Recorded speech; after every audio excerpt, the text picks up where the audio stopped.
안녕하세요. 오늘이 2025년 마지막 업무일 12월 30일이잖아요. 네, 맞습니다. 한 해가 정말 빠르게 지나가네요. 보내주신 여러 애널리스트 리포트들을 제가 쭉 한번 살펴봤는데요.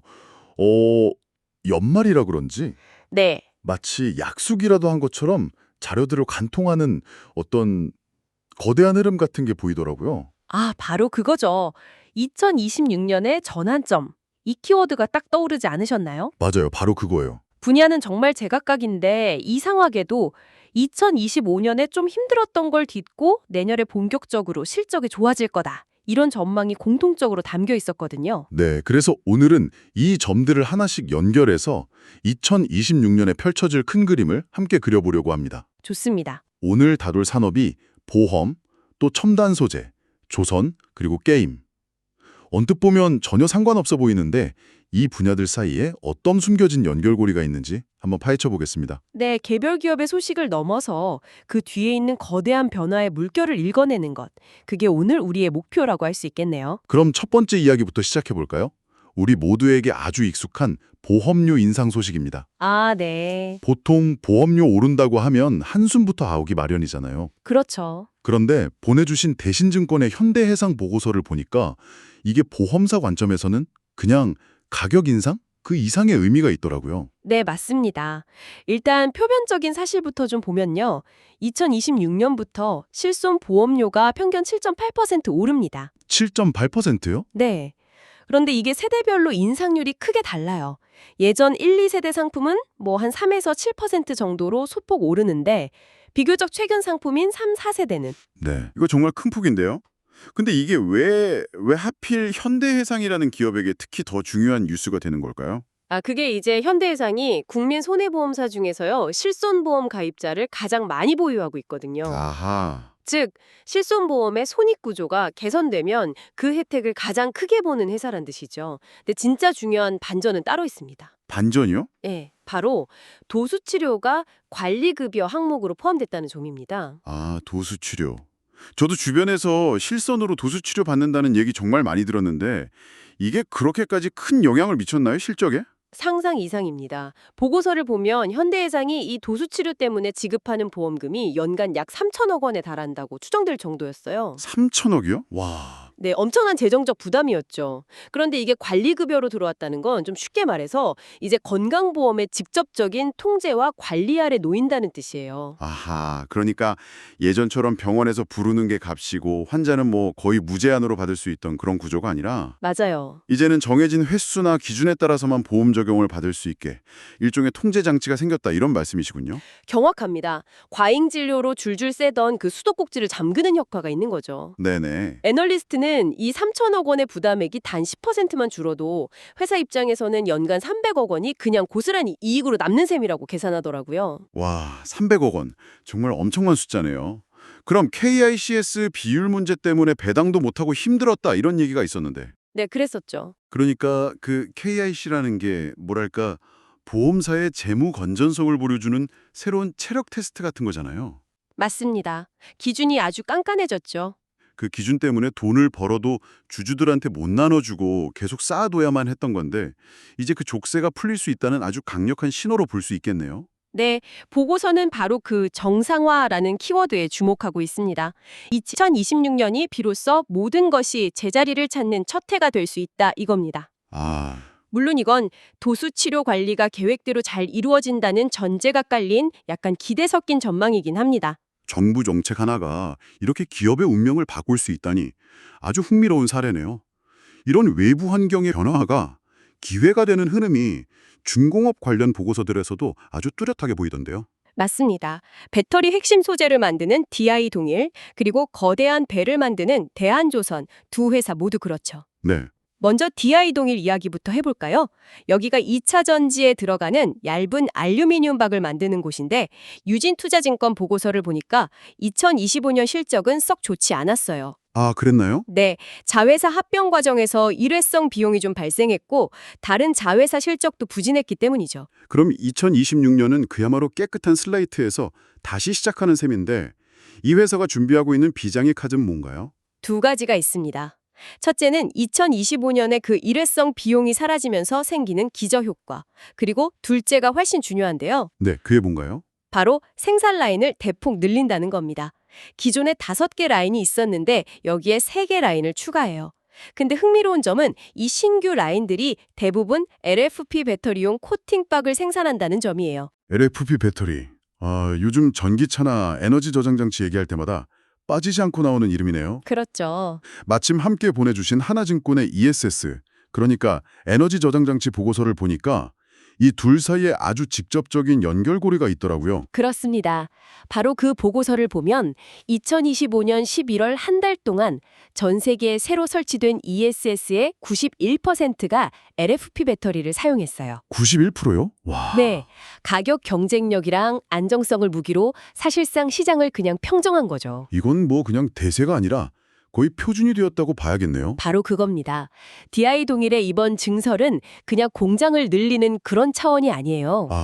에너지 시장의 패러다임이 LFP 배터리로 넘어가는 바로 그 변곡점에서 가장 중요한 소재 공급망의 한 축을 우리가 선점하겠다. 이런 선언인 셈이죠. 미래 시장에 톨게이트를 짓는 것과 같다는 말씀이시군요. 네, 앞으로 대규모 배터리 에너지 저장 시스템 BESS를 만들려는 기업들은 DI 동일의 알루미늄 박 없이는 사업하기 힘들어질 수도 있다는 뜻이니까요. 수요가 폭발하는 길목을 정확히 지키고 있겠다. 이런 전략이네요. 그렇죠. 수요 급증 얘기가 나온 김에 이번엔 바다 위로 가보죠.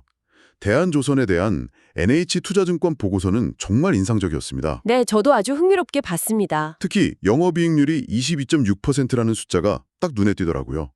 제조업, 특히 조선업에서 저런 이익률은 정말 보기 드문데 말이죠. 네, 대한조선은 수에즈막스급 유조선이라는 한우물만 파서 효율을 극대화하는 전략을 쓰거든요. 근데 지금 그 전략이 시장 상황하고 완벽하게 맞아떨어지고 있는 겁니다.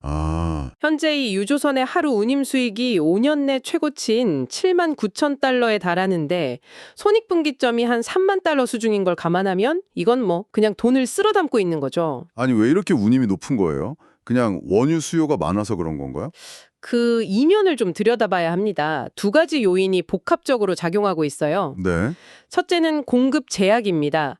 미국과 EU가 러시아나 베네수엘라와 관련된 노후 유조선들에 대한 제재를 강화하면서 시장에서 합법적으로 다닐 수 있는 배의 숫자가 줄었어요. 배가 부족해졌군요. 그렇죠. 둘째는 꾸준한 수요. 전 세계 원유 수요는 견조한데 공급망이 불안하니까 해상의 원유를 저장해 두려는 수요까지 더해졌죠. 결국 시장의 배는 부족한데 찾는 곳은 많으니까 가격이 치솟는 겁니다. 전형적인 공급자 우위 시장이네요.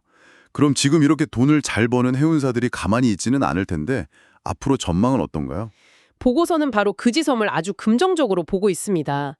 해운사들이 엄청난 이익을 내고 있으니까 낡은 배를 새 배로 교체할 여력이 충분해졌다는 거죠. 실제로 신규 발주 문의가 쏟아지고 있는데 대한조선은 이미 2028년 상반기까지 만들 물량을 다 받아놓은 상태입니다. 와, 그건 뭐 협상에서 엄청나게 유리한 고지를 점했다는 뜻이네요. 아쉬우면 다른 데 가서 알아보세요 할 수 있는. 그렇죠. 배짱을 부릴 수 있는 상황이 된 거죠. 더 이상 가격 깎아주면서 수주를 따낼 필요가 없는 거예요. 오히려 시간이 지날수록 더 비싼 값에 배를 팔 수 있게 됐습니다. 네.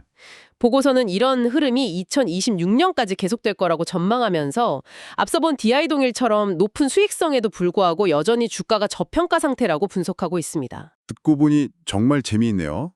바다 위유사는 지정학적 제재 때문에 배가 부족해서 날리고 육지에서는 에너지 전환 때문에 특정 배터리 소재가 없어서 날리고. 네, 결국 이런 거대한 흐름이 개별 기업의 운명을 좌우하는 거죠. 지금까지는 뭐 보험사 재무구조나 거대한 유조선처럼 굉장히 현실적이고 묵직한 산업 이야기를 했잖아요. 네, 그랬죠. 근데 이런 어려움을 딛고 정상화되는 흐름이 전혀 다른 세상인 가상현실, 즉 게임 산업에서도 똑같이 발견된다는 점이 정말 흥미로워요. 보내주신 NC소프트 보고서를 보면 말이죠. 맞습니다.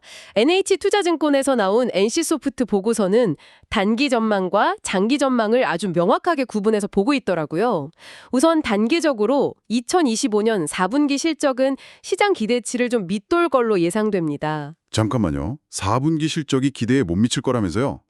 저희가 오늘 얘기하는 실적 개선과는 정반대 방향처럼 들리는데요. 네, 그렇게 들릴 수 있죠. 보통 시장에서는 단기 실적에 민감하게 반응하는데 보고서는 왜 이건 긍정적으로 해석하는 거죠? 바로 그 지점이 이 보고서의 핵심입니다.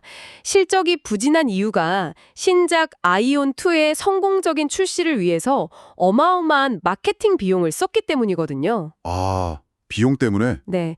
4분기 마케팅 비용이 전분기보다 무려 222%나 증가할 것으로 보입니다. 투자자 입장에서는 당장 손익계산서에 찍히는 비용이 좀 불안하게 보일 수 있죠. 222%요?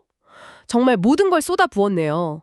그렇다면 2026년에 대한 긍정적인 신호는 어디서 찾아야 하는 건가요? 여기서 보고서는 아주 클래식한 투자 스토리를 이야기하고 있습니다. 2025년 손익계산서에 찍히는 이 마케팅 비용은 단순한 비용이 아니라 2026년에 폭발적인 매출을 불러올 씨앗이라는 거죠. 씨앗이다. 라는 시각입니다. 아하, 4분기에 쓴 그 막대한 비용의 결과물, 즉 아이온2의 매출이 본격적으로 반영되는 시점이 바로 2026년 1분기이기 때문이군요. 그렇습니다. 더 큰 도약을 위한 움츠림으로 해석하는 거네요. 맞습니다. 보고서는 2026년 1분기부터 본격적인 실적의 정상화가 시작될 거라고 명시하고 있어요. 그래서 단기 실적이 부진할 걸 예상하면서도 투자 의견은 매수를 그대로 유지한 겁니다. 아, 그렇군요. 목표 주가만 현실적으로 소폭 낮췄을 뿐이죠. 2025년의 비용은 2026년의 이익을 위한 투자다. 이런 전형적인 사례라고 할 수 있습니다. 정말 흥미롭네요.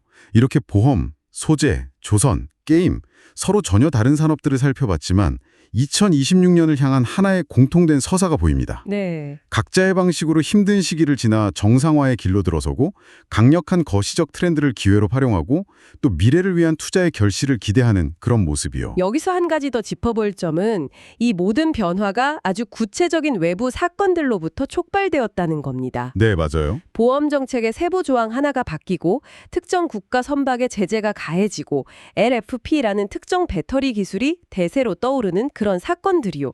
이게 어떻게 개별 기업에게 강력한 성장 동력이 되는지를 명확히 보여주죠. 거시적인 환경 변화와 미시적인 기업 활동이 정교하게 맞물려 돌아가는 걸 보여주는 좋은 사례들이네요. 네, 맞습니다. 자, 오늘 이야기를 마무리하면서 마지막으로 생각해볼 만한 질문 하나를 던져볼까 합니다. 네, 어떤 거죠? 함께 보내주신 자료 중에 화장품 산업에 대한 데일리 업데이트 보고서가 있었는데요. 호주 아마존의 스킨케어 판매 순위를 보니까 상위 50개 제품 중에 한국 브랜드가 무려 20개가 넘더라고요. 네, 저도 그 자료를 봤는데 특히 1위부터 6위까지 제품 중 5개가 한국의 중소 브랜드 제품이라는 점이 무척 인상적이었습니다. 맞아요. 우리가 이름만 대면 알만한 그런 대기업 제품 아니었죠. 바로 그겁니다. 오늘 저희가 다룬 2026년 실적 개선이라는 주제와는 결이 조금 맞지 않아서 자세히 다루진 않았습니다만 이 현상이 한 가지 중요한 질문을 던지게 합니다. 오늘 우리가 살펴본 기종의 한국 대기업들이 과거의 어려움을 딛고 거대한 배의 항로를 바꾸기 위해 노력하는 동안 작지만 역동적인 K-뷰티 브랜드들은 전혀 다른 방식의 글로벌 성공 모드를 보여주고 있는 건 아닐까요? 한 번쯤 생각해 볼 문제가 아닌가 싶습니다.